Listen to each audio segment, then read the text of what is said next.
করেনি এবং আমরা দেখেছি বিভিন্ন মহল ষড়যন্ত্রের মহলে অধ্যাদেশটি যেন না হয় সেটি রুখে দেওয়ার জন্য বিভিন্ন তৎপরতা চালাচ্ছে। তাই আমরা চাই রাষ্ট্র আমাদেরকে প্রস্তাবিত ঢাকা কেন্দ্রীয় বিশ্ববিদ্যালয়ের জন্য যে সিদ্ধান্তটি নিয়েছে তারই প্রেক্ষিতে অধ্যাদেশটি দিয়ে দিক। অধ্যাদেশ যতক্ষণ না পর্যন্ত হবে আমরা ততক্ষণ পর্যন্ত রাজপথ ছাড়বো না। আজকে আমাদের দাবি মূলত একটাই, অধ্যাদেশ, প্রস্তাবিত ঢাকা কেন্দ্রীয় বিশ্ববিদ্যালয় অধ্যাদেশ।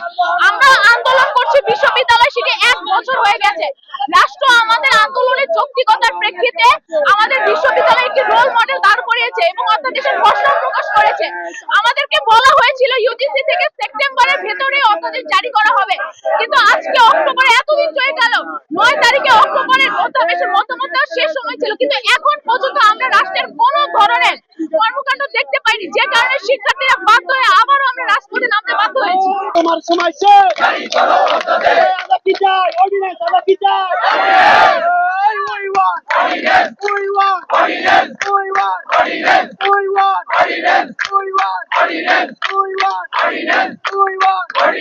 We want